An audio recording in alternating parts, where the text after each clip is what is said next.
Right, we've got loads of people been waiting for ages, so let's go through some of these. Good evening, James. Good evening, how are you? I'm very well, thank you, James. What have you got for us tonight, of all nights?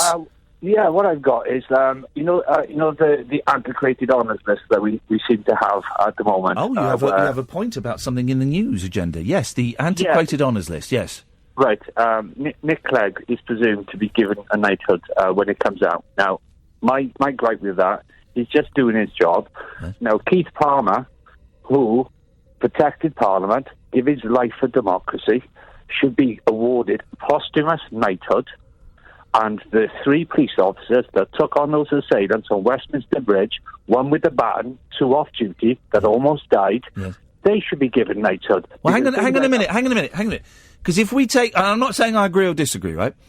But your point was, Nick Clegg was just doing his job. Yes. So do you know where I'm going to take the next stage of this argument? Yes, you're going to say police officer... Well, yeah, if you're saying that Nick Clegg was just doing his job, well, they were just doing their job.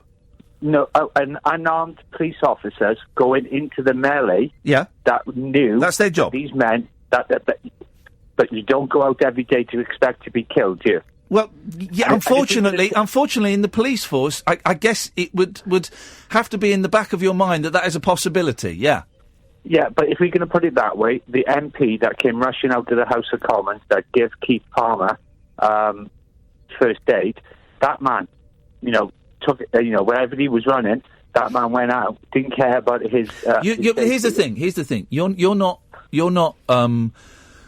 not phoning up because you want those gentlemen you've just mentioned to get knighthoods. You're phoning up because you don't want Nick Clegg to get a knighthood. What's your beef with Nick Clegg? What's my beef with Nick Clegg? I'm going to beef with Nick Clegg because, he's been an MEP, he's been an MP, he's represented his... just let him enjoy it. I don't know if his mum's still alive. Let his mum enjoy her son being a knight. Well, because his father was a knight. Should we say the old saying, yea, into the Middle Ages, should it go? No, because I don't know what that means. Just let his mum enjoy it if she's still around. Let his kids enjoy it. Let him enjoy it. What harm is it doing you? What harm is it doing to me? He does not deserve the title. Nah, you're just jealous. You're just jealous, and I don't understand why you're so jealous with him. So you believe then Keith Palmer doesn't deserve a posthumous title? No, the thing doesn't. The two don't. That's irrelevant. It's irrelevant to this conversation. You're not phoning up because you want Keith Palmer to get a knighthood. Yes, I do. You're not. You're phoning up. You're phoning up. Ian, James, don't tell me what I will do because what I'm thinking. I know what you're thinking because I'm brighter than you. You don't. Are you a psychiatrist then? I've worked. Are you a psychologist? I have worked with psychiatrists. I have studied psychology. So take on that as you will. Ian, trust me. I want Keith Palmer to be honoured. James. I know what you're thinking better than you do, mate. You don't want... Ian, you don't. You don't want... Because if you did, Ian, you'd be God. You don't want... Wow, I could have a field day with that last statement, because that was nonsensical, was grandiose, was I could get 15 hours of radio out of that last sentence, mate, and we still wouldn't get down to the nut of you. No, because it would be dull for the listener. You don't want Nick Clegg to get a knighthood, and that's just mean of you. No, it's not. He's a traitor, and you shouldn't. There we go. There we go. We got there in the end. Yeah, traitor. You should be basically taken to the tower and locked up for the rest of his life. There we go. We got there in the end. You're a very. I'm going to. Go on. I'm thinking whether I should couch this or not. Go on. No, you're a very mean person, aren't you? And you're very angry. Why are you so angry? Because he's a traitor. No. Forget him for a second. Where this anger that's within you? Where does that come from? There is no anger. There's a lot of anger. You've directed it at me. You've directed some of it at me tonight. Because you tried to preach to me. I just want. No. Again, no preaching. No preaching. Can you let me speak? No, because you're telling lies. I haven't preached. I've just pointed out. You have, James. James, you have. I've just pointed out some very, very simple, basic things. Where's this anger coming from? Particularly at this time of year. It's Christmas. Yeah, the anger is that a man like Nick Clegg is going to be lauding it, and he's going to be called... What's he got to do with you? What's that got to do? Well, how does that affect you? It doesn't. Because he wants to go and reshuffle the House of Lords, but he's prepared to go and collect a knighthood. Right. So how does that affect you? Hypocrisy. How does that affect you? Because I don't want that man ever to have anything to do with this country. How does that affect you? Because it makes a knighthood worthless. Right. And pop stars getting knighthoods, that's not demeaned it already? Yeah, of course it has. Right, okay, so they're worthless already. So how can something worthless be made worthless? Because it actually rubs people's faces. No, it doesn't. It's forget people. Forget people, James. James. This man lost 51 seats. Right. So you're telling me that he's done a good job? Right, okay. But why are you so angry? How does it affect you, personally? Because it makes me think that no one, the honour systems goes to the top people. Mick Jagger is a knight. It's pointless. Yeah. It's meaningless already. So how can something that is meaningless be made even more meaningless? It can't, James. So how does it affect you? Because I believe the honours list should be abolished. We are having people like him. Okay, we're so slowly we're getting there. So you want the honours list abolished? Yes. Okay. Well, why didn't you phone up?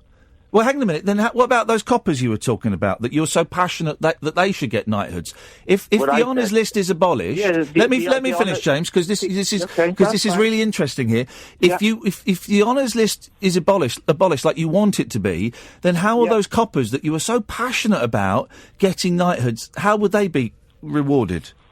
Because I believe that politicians and ex-politicians should be exempt from this, and it should. So you don't want it abolished? A minute ago you said you wanted it abolished. You didn't let me finish. You said you want the honours system abolished. But you let me finish because you James, back in. There's only one way I can take the sentence. I want the honours system abolished. There's only one meaning to that. It wasn't I want it changed. It wasn't I want politicians to be excluded. It was I want the honours system to be abolished. I apologise. My grammar was out of place. No, it wasn't grammar. It wasn't grammar. It was factually incorrect. The grammar was spot on. That was probably the only thing that was spot on in that sentence was the grammar. The rest of it was just terrible. Well, okay, and thank you very much for that. But at the end of the day, Ian, if we can have an honours, have you ever seen a road sweeper? So just to clarify, you definitely want to keep the honours system now. Just to make sure I've got that right. I want an inadequate honours list to be corrected. And for it to be used for the correct people, not for the cronyism and not for the old boys club. Okay, that's great. I'm glad we've got that. And can I ask you, James, why do you think I would be interested in that point? You tell me, Ian. Well, you phoned up to tell me, James, so you must have thought that I would be interested. No, because it's talk radio, and I thought I'd come in and talk about it before it's actually announced on the 31st of December. Oh, sorry, so hang on, it's not been announced yet? Well, it's presumed, but it will be on the 31st of December. So we don't even know if... So this is incredible. So you're really angry about something that may not even happen, James, over Christmas. May I suggest you've had a poor Christmas. I don't know what your marital status is. I don't know what's going on at home. Oh, Ian, but you are funny now. You are somehow. Are you being funny? Ian, you are somehow taking your frustration out on something that's not even been announced yet. James, I'd let it go if I were you, mate. Why didn't you go back to the jungle? Because you made Dennis White look a little bit of a bully. You just can't take it, can you? See now, and there's the personal insults again. What's that all about? No, it's not personal insults. Well, it is. It doesn't even make... arsehole, and that's what you are. There we go. He just called me an arsehole and he hung up. Let's just call him back, so maybe he got cut off by mistake. Maybe that was an accident. Nope. He's put the phone down there. Isn't that funny? Isn't that funny? I find that absolutely incredible, that attitude. Something's going on in James's life. To be that... he's not angry about Nick Clegg getting a knighthood. Who cares if Nick Clegg gets a knighthood? I don't care. Who cares? And we don't even know if it's happening. And the argument was all over the place. James, thanks for that. Do give us a call again. The radio show where the owls are not what they seem. Do you or have you ever watched Twin Peaks? The Late Night Alternative with Iain Lee. We could be dreaming and meeting each other in our dreams. On Talk Radio.